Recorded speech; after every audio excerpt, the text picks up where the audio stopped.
começar, eu quero ler aqui um verso que está em 2 Crônicas, no capítulo 20, e o verso é o 20, a segunda parte. Crede no Senhor vosso Deus e estareis seguros. Crede nos seus profetas e prosperareis.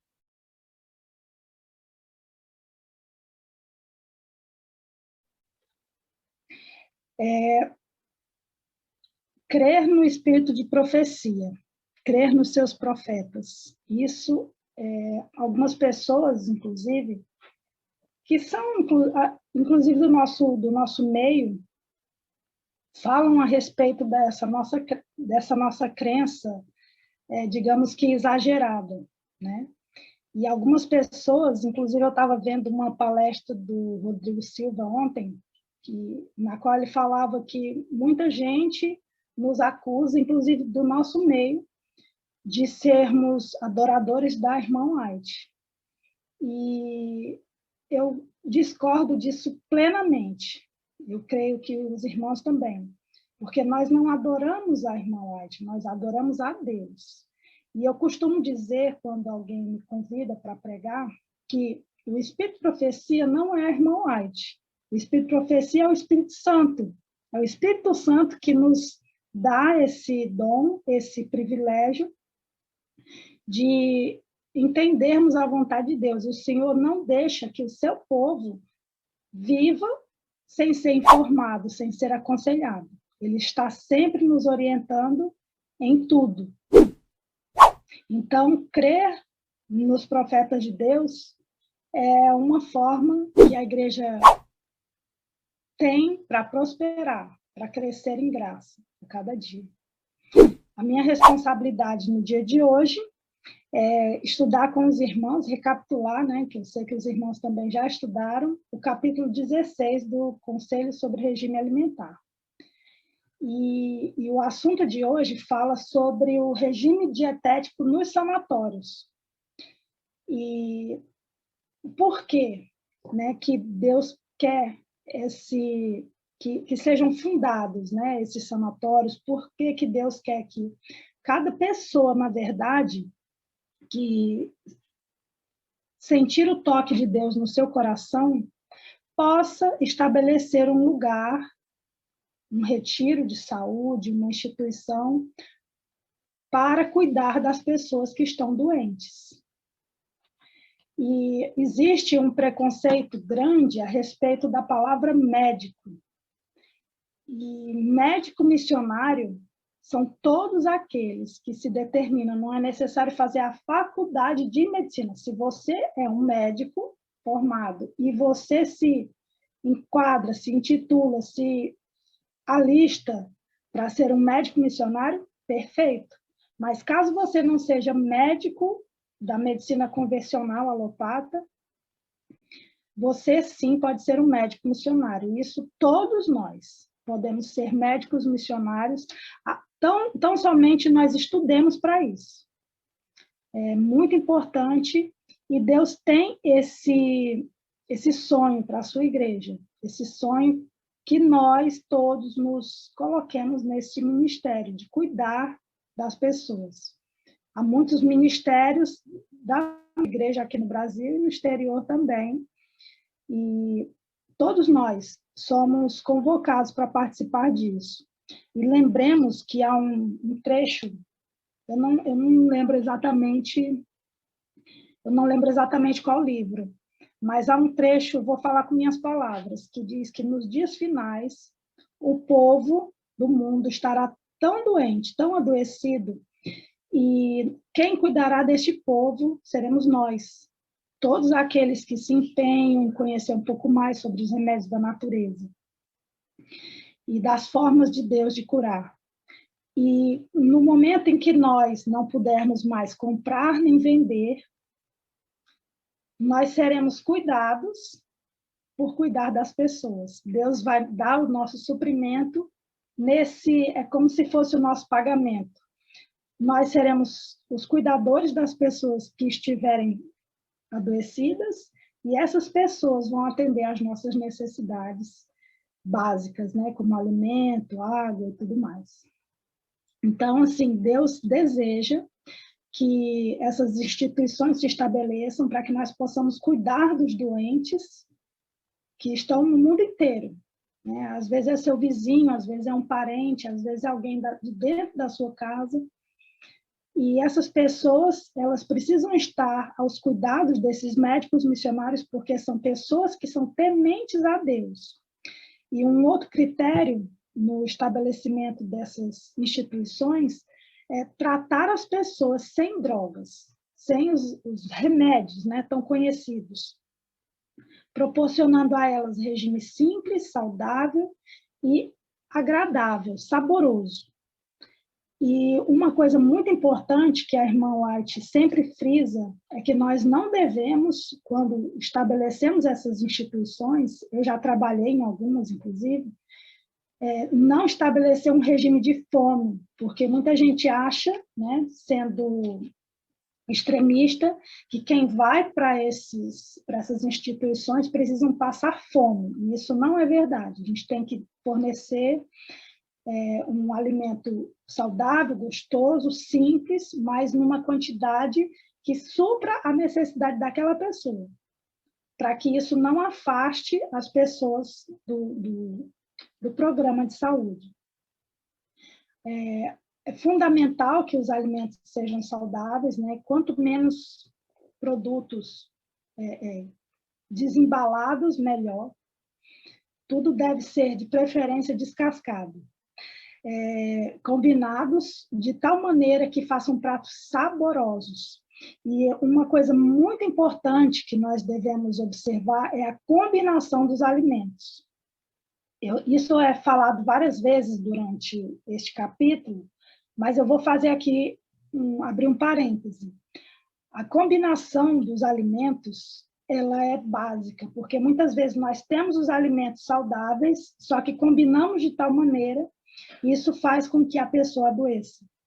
Essa semana mesmo eu estive conversando com uma amiga, e uma amiga dela que estava presente na conversa, falando que participou de um grupo meu, que eu tenho um grupo de saúde, Conselho sobre Saúde, e ela estava tomando sucos vegetais misturado com frutas, e ela disse que toda vez passava mal. Ah, não me dou com esses sucos, ela falou para mim. Eu falei assim, como foi que você fez o suco? E a observação que ela me deu, ela misturou a folha da couve com um pedaço de abacaxi ou com maçã, e toda vez ela passava mal. E existe uma combinação que aqui eu creio que todo mundo já conhece, mas a combinação é: não combine frutas e folhas na mesma refeição. E hoje em dia é muito comum, mas mesmo que sejam nos sucos, não é interessante essa refeição. Por quê? Porque ela causa perturbação aos órgãos digestivos. Então, toda vez que nós formos fazer um alimento vegetal, uma salada, alguma coisa, não combinar as frutas e as folhas na mesma refeição. Isso é muito importante. E as pessoas que estiverem fechando os parênteses, né? Então, vamos lá. Curadas, as pessoas que estiverem nessas instituições, elas devem ser tratadas e devem ser curadas pelas próprias provisões da natureza, ou seja, os remédios naturais, os 8 remédios naturais que eu creio que todos conhecem aqui, não vou me demorar neles. Depois eu passo o link para os irmãos, para quem quiser participar do grupo, tá bom? E uma coisa importante é que nós devemos ensinar não só aos clientes que vão para essas instituições, mas também para a igreja, a tratar-se a si mesmo quando doentes. Ou seja, está doente, eu já sei o que fazer. Né? Tá com dor de cabeça. Aqui em casa, nós não usamos remédio para nada. Não tem um remedinho aqui. E a gente usa água como remédio, a gente usa o sol, a gente usa os alimentos, as frutas, os vegetais, e é interessante que quando alguma virose, porque nós não estamos livres, né, de adoecer, nenhum de nós. Mas quando acontece de a gente pegar alguma coisa, algum vírus, alguma coisa, como a história da Covid, né? Nós tivemos contato com pessoas que tiveram Covid, mas nós fomos assintomáticos praticamente, não tínhamos nada, e mesmo não sentindo nenhum sintoma, nós nos cuidamos com os sucos vegetais, os sucos de frutas, tomando sol, e usando os remédios, bebendo bastante água, respirando bem, usando os remédios da natureza para curar as nossas doenças. E toda a igreja, todo o povo, não só os que vão para as instituições, mas também a igreja deve ser ensinada a cuidar da própria saúde, para restaurar o corpo, que é o templo do Espírito Santo, o mais rápido, o mais breve possível, para trabalhar na obra, né, pessoal? Eu vi aqui muita gente, a irmã falando sobre o trabalho, as irmãs ontem tiveram um dia bem intenso, né, de atividades, e se a gente está doente, como é que vai trabalhar para Deus, né? Então, nós precisamos estar com saúde, cuidando bem do corpo, e quando adoecermos, é importante que a gente saiba se cuidar. Comer com temperança, comer com equilíbrio, né? Muitas vezes a gente come muito, eu como bastante, né? Porque eu sinto necessidade de comer um pouco mais, porque a nossa vida é bem intensa e a gente faz exercício físico, se bem que esses últimos meses a gente está mais lento, porque eu machuquei meu pé e ainda estou em tratamento. Mas a gente procura comer comida saudável com equilíbrio. Não pode exagerar em nada, mesmo no alimento saudável. E isso deve ser ensinado dentro das instituições. Ou seja, tudo deve ser coerente. Não só o que nós fazemos na nossa vida, mas também ao que nós vamos ensinar para as pessoas quando vamos cuidar delas. Ensinar também ao povo a recusar todos os narcóticos, como chá, café, vinhos afermentados, estimulantes de toda espécie, como a carne, por exemplo, né? E a carne deve ser rejeitada nessas instituições. Irmã, se puder passar, eu agradeço. A responsabilidade das pessoas que estão à frente, dos médicos, dos dietistas, das enfermeiras, de todos os médicos missionários, né? Na verdade, eles separam por classe, mas são todos médicos missionários. As primeiras responsabilidades, são muitas, mas as principais são essas. A irmã pode passar o slide. Em primeiro, recomendar o melhor alimento. Nas instituições, sempre deve se recomendar o alimento perfeito, que são os alimentos vegetais, tudo de origem natural, como eu falei, evitar ao máximo tudo que for industrializado. Combinar corretamente é um ponto que a gente já falou e é repetido nesse capítulo, nesse subitem, e o cuidado na preparação desses alimentos. É extremamente importante fazer o preparo de maneira adequada, saudável, porque muitas vezes, vamos fazer um prato bem gostoso, vegetariano, só que vai fazer aquela fritura, usando óleo, e isso faz com que o alimento que é puro, gostoso, saudável, se torne um alimento não apropriado. E a outra questão na preparação é fazer com que esse alimento seja um alimento gostoso. O alimento vegetariano, muita gente reclama, diz, mas o alimento não é gostoso. Então, é porque ele não foi preparado de maneira adequada. Mas o alimento vegetariano é muito bom. E o mais importante de tudo, orar. Sem oração, como muitos dizem, sem poder. Mas é bom entender que o poder não é nosso, o poder é de quem ouve e responde à oração. Todas as pessoas que estiverem, né, internadas nesses sanatórios, nessas instituições, elas vão também buscar conforto, né? Elas vão buscar um ambiente agradável para elas. Não pode passar. E, então, muita gente acha, como eu já falei, que a comida tem que ser aquela só pouquinho, muita gente não sai da sua casa só para tomar suco, não funciona assim. Eu já participei de uma trabalhei numa clínica por um período e as pessoas, elas cometiam essa falha, dando pouquíssima comida para as pessoas, e eram só sucos. Não que esteja errado, mas nós temos que atender a necessidade fisiológica da pessoa. Muitas pessoas acostumadas a comer grande quantidade de comida. Quando você retira tudo dela de uma vez só, há uma rejeição. E muitas pessoas, inclusive, abandonam os tratamentos naturais porque acham que essa quantidade que elas vão comer é uma quantidade insuficiente, elas vão passar fome, elas vão morrer, vão se sentir mal, vão se sentir fracas. E isso acontece muito também quando a pessoa deixa de comer carne. Muita gente começa a sofrer a crise de abstinência e ela acha que não pode viver sem a carne, ela acha que está sentindo fraqueza. Então, da mesma maneira, a quantidade de comida, a comida nas instituições sempre deve ser abundante, deve ser uma comida agradável aos olhos, gostosa, né, como nós já falamos, bem combinada, e o momento das refeições devem ser sempre momentos agradáveis. Não devemos causar tristeza às pessoas, até dizendo a elas o que elas podem e o que não podem comer. Sirvam o alimento, ensinem e deixem as pessoas tomarem as suas decisões ali, até que elas vão aprendendo a se alimentar da maneira correta. E uma coisa também que foi salientada no capítulo é a questão do horário ser flexível. Nós temos os nossos horários. Eu creio que aqui os irmãos todos têm os seus horários de alimentação regulares. Toma de jejum 6 horas, toma o almoço meio-dia, toma o jantar 6, 7 da noite. Mas há pessoas que vêm para essas instituições que elas não têm essa vida assim, com essa rotina organizada. Então, isso é importante permitir que elas vão se adaptando com um horário flexível, não determinar, olha, só como se for nesse horário. Não, isso não funciona, não deve ser assim.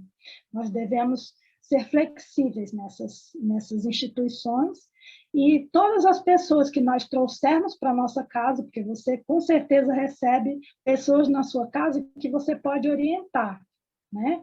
A cuidar, um parente, um amigo, uma pessoa que vem se hospedar na sua casa. Nós devemos mostrar a essa pessoa que a alimentação saudável, a vida saudável, ela pode trazer resultados. Nós devemos ser flexíveis com elas para que elas possam se adaptar de maneira feliz, né? Não haja uma pressão muito grande. Bom, sem alimentos estimulantes, isso nós já falamos, carnes, principalmente. Um ponto importante que a irmã que é carne, chá, café e etc., né, que não devemos oferecer. Quanto à terceira refeição, ter ou não ter, depende de quem vai comer, certo? Se a pessoa sentir necessidade de fazer a terceira refeição, dê a ela a terceira refeição. Pratos leves, pratos saudáveis, mas dê a terceira refeição, que algumas pessoas sentem, sim, a necessidade de fazer uma terceira refeição. A irmã White diz, melhor são 2 refeições do que 3. Porém, algumas pessoas ainda precisam se adaptar ou têm uma atividade, né, rotineira muito intensa e precisam de mais energia. Então, se isso for assim, é que essas pessoas façam, sim, a terceira refeição. Não devemos ser extremistas quanto a isso, certo? Pode passar. Não interferir desnecessariamente nos hábitos dos hóspedes, né? Cada pessoa, muitos idosos, né, vão a essas instituições e cada pessoa tem o seu ritmo, né? Seu ritmo de acordar, de dormir, de comer, de tudo. E nós não devemos interferir nesse ritmo das pessoas, estabelecer os horários, ser flexíveis nos horários, porém não devemos interferir a menos que isso seja importante para a restauração da saúde dela. Então, nós devemos ser flexíveis e ser acolhedores com essas pessoas. Não devemos colocar ali na cabeça delas vai ter que ser assim e ponto final. Não funciona assim. Nós devemos ser bem amáveis com as pessoas que vão, porque muitas pessoas se afastam das instituições exatamente porque falta sabedoria, falta amor nas pessoas que estão ali trabalhando. Pode passar, né?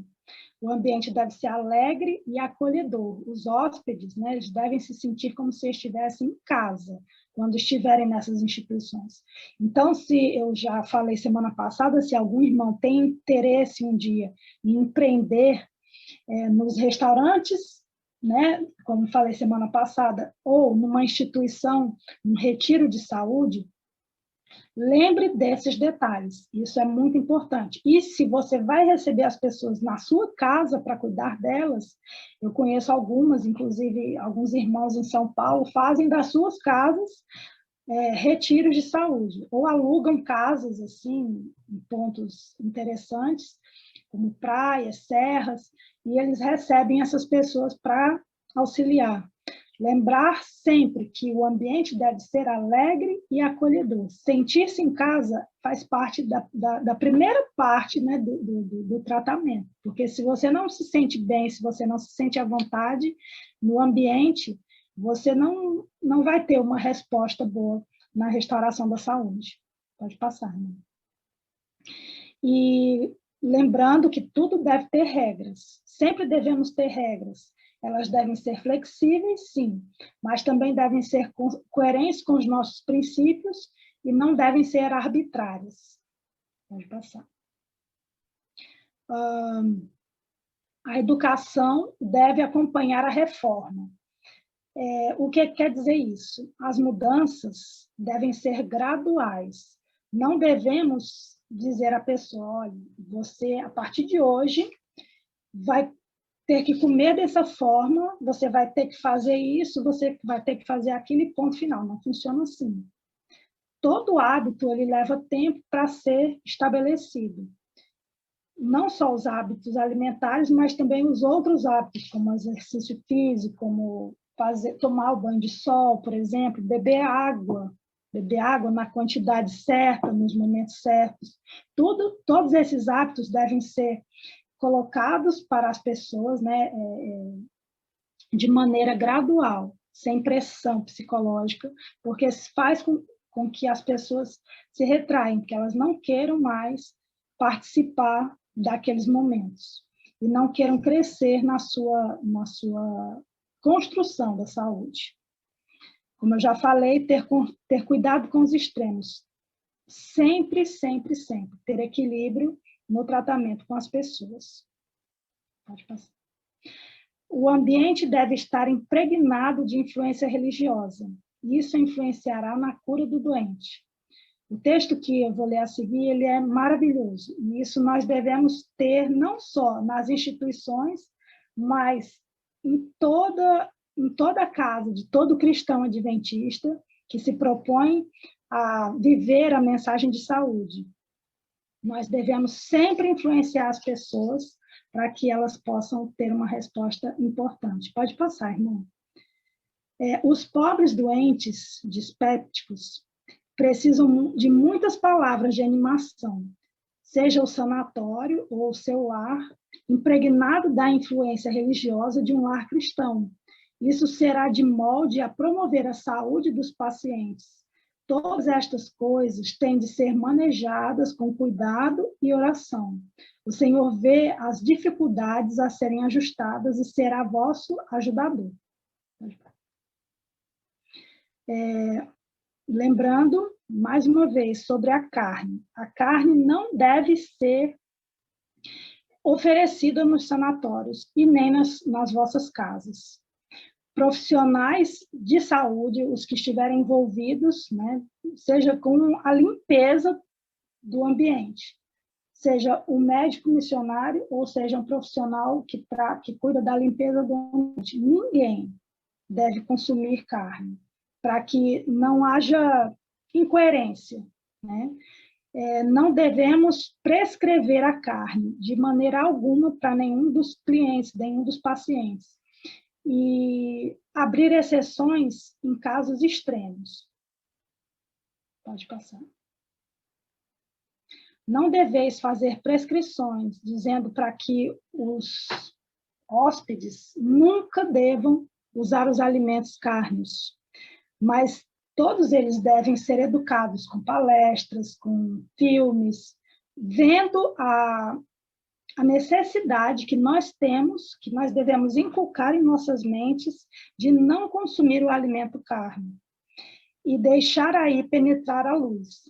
Seja a consciência da pessoa despertada no que concerne a conservação própria e a pureza de todo apetite pervertido. Esta questão de comer carne deve ser tratada com muito cuidado. Quando uma pessoa muda de um regime, foi aquilo que eu falei para vocês. Algumas pessoas sentem a crise de abstinência, o que eu sempre falo com os meus clientes. E eu sempre digo, olha, você vai sentir essa crise de abstinência, mas se a crise for intensa demais, muito intensa, consuma um pouquinho e vá deixando de consumir aos poucos. Por exemplo, um tempo atrás, apareceu um cliente que ele não era nem a questão da carne. Essa pessoa era viciada em Coca-Cola. Né? Eu vou só abrir esse parêntese aqui. Essa pessoa era viciada, extremamente viciada em Coca-Cola. Aí eu não podia tirar aquela Coca-Cola dessa pessoa de uma vez. E não só Coca-Cola, mas também o café. Se eu tirasse tudo de uma vez, ela ia passar muito mal, ela ia ter crises intensas de abstinência. Não só pelo café, que aqueles que já tomaram café sabem que a crise de abstinência é muito grande, são dores de cabeça, são enjoos, são tonturas, são vários sintomas. E a Coca-Cola também causa dependência. Todo mundo sabe disso aqui. Então, eu tive que falar com essa pessoa, olha, você vai precisar diminuir a quantidade. Se você tomava, se eu não me engano, eram 2 litros por dia de Coca-Cola, só de Coca-Cola, e 1 litro de café por dia. Aí eu falei, olha, podemos nesse primeiro mês diminuir de 2 litros para 1 litro e diminuir de 1 litro de café para meio litro de café? Aí a pessoa primeiro mês. 15 dias, ela já disse que não estava tomando meio litro de café, mas estava tomando apenas 1 xícara de 250 ml. E os 2 litros de Coca-Cola que essa pessoa parou de tomar, que eu sugeri que fosse pelo menos 1 litro, para ela ir se desmamando daquele vício, ela disse que não estava mais tomando, ela estava tomando 1 copo na hora do almoço, mas estava tirando o hábito, porque ela, como eu pedi, né, que ela não tomasse o líquido na hora que vai mastigar, mas tomasse antes, ou pelo menos 2 horas depois, 2h30 depois, apesar de tudo, mas se ela sentisse uma necessidade muito intensa de tomar na hora da refeição, que ela tomasse uns 2 ou 3 dedinhos para não interferir tanto na digestão. Aí ela está certa. Aí ela não tem graça tomar Coca-Cola antes da refeição ou depois da refeição. É bom tomar junto. Então, eu parei de tomar. Resultado, já no primeiro mês, ela se livrou da Coca-Cola. Então, assim, ela foi gradativamente, não sentiu dor de cabeça, não sentiu enjoo, não sentiu a crise de abstinência e foi se livrando da Coca-Cola. Então, isso facilitou para ela. Se eu tivesse tirado tudo, ela, não posso ver sem a minha Coca-Cola, porque eu já ouvi isso, eu não posso ver sem a minha Coca-Cola, não posso viver sem o meu café, e muita gente tem esse mesmo problema com a carne, não posso viver sem a carne. Então, você não vai prescrever, porém, se a pessoa disser, olha, eu estou sentindo assim, uma necessidade muito grande de comer carne, aí a minha instrução é, coma a cada 15 dias. Explico para essa pessoa sobre a fisiologia da digestão, como a carne é tratada, né, pelo organismo, e vou diminuindo para ela e se libertando da carne. Então, quando ela está naquela crise muito forte de abstinência, ela come um pedacinho pequeno. E o máximo, né, que a gente negocia é o 5 por 5, o tamanho da palma da mão, o máximo, a cada 15 dias. E a carne de frango, de peixe, também. E de preferência nada frito, de preferência cozido. Então, assim, a gente não deve prescrever. No entanto, se a pessoa realmente é muito viciada na carne, a gente também não pode excluir de vez da alimentação dela, certo? Porque se nós assim fizermos, vai fazer com que a pessoa desista do seu tratamento, porque ela não vai se sentir bem. Ela vai achar que aquela sensação de fraqueza, que é exatamente a crise de abstinência, é falta da carne. E, na verdade, não é. É o corpo se livrando das toxinas. Certo? Pode passar, irmão. Nas instituições, ela falou, não deixa a carne aparecer. Tem um trechinho lá que diz assim, se o paciente, né, o hóspede, ele estiver ali e ele realmente solicitar a carne, você pode até dar a ele a carne, porém não deixe que os outros vejam, senão todo mundo vai querer, né? E além de ser um mau hábito, a gente vai lá falando para a pessoa aos pouquinhos, olha, é importante que você abandone o uso da carne, mas já que você quer, já que você precisa, a gente oferece para essa pessoa um pouquinho só de carne lá no quarto dela, não deixa os outros verem, né, para que isso não contamine, não contagie os outros hóspedes. Pode passar. Como foi dito, chá, café e carne, se alguém realmente solicitar, que sirva só no quarto, não deixe os outros se contaminarem. Pode passar.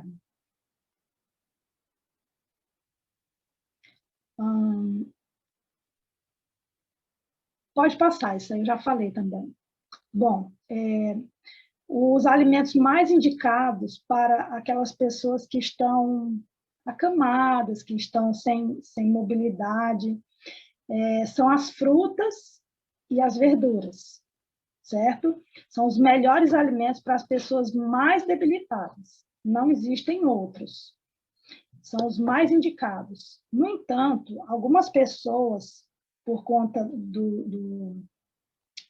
de terem dificuldades digestivas, elas não se dão bem com os vegetais. E existem alguns vegetais também que não devem ser utilizados, principalmente hoje, né, nas nossas instituições. E se forem utilizados, devem ser utilizados com muita cautela, com muita prudência. Eu vou citar aqui alguns alimentos e depois eu falo da combinação das frutas. Depois, se a irmã permitir, eu envio para vocês compartilharem com os nossos irmãos, uma tabela de combinação de frutas.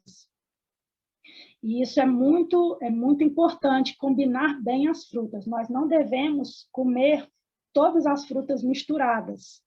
E alguns vegetais também não devem ser consumidos, principalmente se a pessoa está em tratamento. E alguns vegetais, eles não deveriam nem ser consumidos, né? Por conta da absorção que eles têm dos agrotóxicos, né? Que infelizmente poucos de nós está livre deles. E eu vou até abrir aqui outro parênteses e dar uma dica para poder eliminar um pouco dos agrotóxicos dos alimentos que a gente come, né, dos vegetais, que você pode receber, tirar ali as sujidades, e se quiser lavar com hipoclorito, né, água sanitária, algumas gotinhas, 10 gotinhas por litro de água, e depois, para absorver o máximo possível dessas toxinas que vêm dos agrotóxicos, você pode separar um recipiente grande com água e colocar carvão em pedaço, dentro desse recipiente e colocar ali suas frutas e verduras já higienizadas. E você vai observar que, em alguns casos, o carvão fica esbranquecido, de tanta toxina que ele absorve. É muito impressionante isso. Então, assim, o carvão, ele não só absorve para si, é como se fosse um imã, ele vai sugar ali dos alimentos, dos vegetais e das frutas, esses resíduos ainda que possam existir, não vai eliminar totalmente, né? Infelizmente. Mas ele vai diminuir uma grande quantidade de toxinas, né? Desses agrotóxicos, e vai prejudicar menos a sua saúde, ok? E a questão voltando só um instantinho, irmã, a respeito das verduras. Eu vou dar aqui também, fechando o parênteses lá do carvão, da higienização, para diminuir, e abrindo o parêntese de alguns alimentos que são vegetais, que em tratamento, pessoas que estão com alguma patologia não devem consumir em hipótese alguma. E eu explico por quê. Os alimentos são o tomate, a batata inglesa, a soja, os pimentões, as pimentas, a berinjela. Eu não sei se estou esquecendo alguma coisa. Bom, mas enfim, por que esses alimentos? Esses alimentos, eles são chamados de nightshades, são alimentos que eles têm algumas substâncias que são inflamatórias. Então, se a pessoa tem alguma patologia, ela não deve utilizar esses alimentos, porque esses alimentos eles vão exacerbar a dor. A cebola também, obrigada aí por lembrar. A cebola, em alguns casos, ela não deve ser consumida, em alguns casos. Mas, assim, a cebola nem tanto, mas esses outros, principalmente. Um grupo chamado Solanacées. E o tomate, eu amo tomate, mas eu não me dou com a pele e nem a semente do tomate. E um outro alimento que eu não consumo normalmente é a berinjela, porque eles causam inflamação, certo? Esses alimentos, eles causam inflamação, eles exacerbam a inflamação. Então, assim, é importante que a gente não utilize esses alimentos quando está com alguma patologia. Se você não tem nenhum problema, você não sente nada, a digestão é boa, não tem nenhuma inflamação, não dói as articulações, não tem nada, você pode consumir. Porém, aqueles que estiverem com algum problema de saúde, evitem consumir esses alimentos. Isso eu estou falando só dos vegetais. Os outros alimentos que a gente não deve consumir não está aberto aqui, mas vocês já sabem, né? Questão do açúcar branco, principalmente os alimentos refinados, os alimentos com excesso de glúten, esses a gente não deve consumir de jeito nenhum. E, bom, vamos passar. Frutas e vegetais. Lembrando sempre que frutas e verduras nunca devem ser consumidas juntas na mesma refeição, ok? E esses alimentos, eles são os melhores alimentos para as pessoas que estão acamadas, que estão com mais dificuldade, que têm mais dificuldade de digestão, que já não tem mais, algumas que não têm movimento. Em alguns casos, as pessoas chegam bem debilitadas nas clínicas e algumas nem andam. E com poucos dias, comendo somente frutas e verduras, elas começam a se restabelecer e já começam a ter mais força e vitalidade para fazerem suas atividades. Esse próximo, pronto, é esse aí mesmo, a mesa dos auxiliares. Esse próximo tópico, ele é muito interessante. Em algumas instituições, em alguns estabelecimentos, há pouco cuidado com as pessoas que trabalham como auxiliar, né? Não estou falando aqui dos médicos missionários, não estou falando aqui dos enfermeiros, dos nutricionistas, dos terapeutas naturalistas ou naturistas, não estou falando desse grupo que fica no pelotão de frente, mas naqueles que ficam trabalhando nos bastidores, na limpeza, na organização, no auxílio da execução das terapias, que é um trabalho bem pesado, né? E há pouco cuidado, né? Eu já observei, como já falei, eu já trabalhei em alguns estabelecimentos, e há pouco cuidado, né? Com a alimentação dessas pessoas. Como elas são as pessoas que gastam mais energia, elas devem ter mais alimento para si. Alimento não carne, de preferência, mas também um alimento que seja, não só em quantidade, mas que sejam também saudáveis e e sejam revigorantes, para que elas tenham energia para executarem as suas atividades. A irmã Ati faz um comentário aqui que é muito, muito pesado. Ela diz assim: a vossa negligência, ou seja, dos administradores dessas instituições, em fazer isso, ou seja, dar um alimento equilibrado em uma quantidade suficiente para abastecer a necessidade daquela pessoa, porque a gente tem que prestar bastante atenção. Todo mundo deve comer só aquele pratinho, tal, pratinho de salada e um pratinho de cozido. Gente, tem gente que trabalha em obra. Eu não posso dar para mim, que trabalho sentada ou nos afazeres domésticos ou cuidando do meu quintal, a mesma alimentação que uma pessoa que trabalha quebrando pedra, que trabalha em obra, que trabalha construindo uma casa, porque essa pessoa vai precisar de muito mais energia do que eu, né? Eu não posso dar a mesma quantidade que eu como para uma criança que só estuda, né? Que faz as mínimas atividades ali brincando. Então, a gente tem que ser racional e prudente nisso.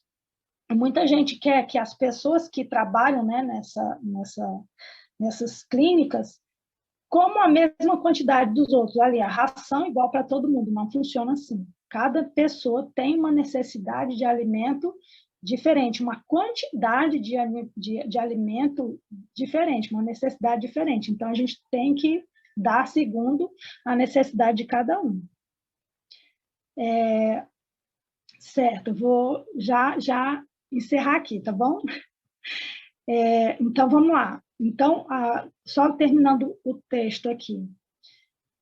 A negligência em fazer isso, em alimentar-vos, tem aumentado o lucro, mas custou um elevado preço de minar as forças, ou seja, as pessoas começam a se enfraquecer e a adoecer, porque não tem energia suficiente para gastar nas atividades. E, se eu não me engano, agora é o nosso último tópico, falando sobre o cozinheiro. Nossa, tem uma parte bem grande que fala sobre o cozinheiro. O cozinheiro deve saber combinar bem os alimentos, ele deve ser uma pessoa altamente capacitada. Tem gente que não dá importância para a pessoa que cozinha, né? A pessoa que cozinha é trabalho subalterno. Não é. É um dos mais importantes. E o texto subtítulo do capítulo diz que o cozinheiro é um médico missionário. Então, assim, o cozinheiro do sanatório, ele deve ser totalmente um reformador de saúde, saber planejar, não só planejar as refeições, mas preparar cada uma delas de maneira equilibrada, de maneira saudável, cumprindo, assim, a reforma de saúde. Não só na vida dele, na vida de todos os médicos missionários, mas também dos hóspedes que estarão presentes nas instituições. Né? Deve ser uma pessoa que se acha convertida, né? E que não deixe o seu apetite reinar sobre a sua vida, para que todos possam ter boa saúde, restaurar a saúde e ter um testemunho que corresponda à fé que nós professamos. Então, essa foi a minha parte, a parte que me correspondia. Espero que possa ter sido útil, né, o que nós estudamos hoje, e que nós possamos colocar em prática, não só nas instituições, mas também nas nossas casas. Muito obrigada. Deus abençoe a todos. Agora vamos orar, tá bom? Querido Deus e Pai, nós te agradecemos pelas tuas instruções. Te agradecemos por tua palavra que sempre nos ajuda, os teus conselhos a seguir da maneira correta, adequada, neste século em que vivemos. Nos ajude a viver coerentemente com a fé que nós professamos. Nós oramos gratos por tuas bênçãos, por este grupo abençoado. Em nome de Jesus. Amém.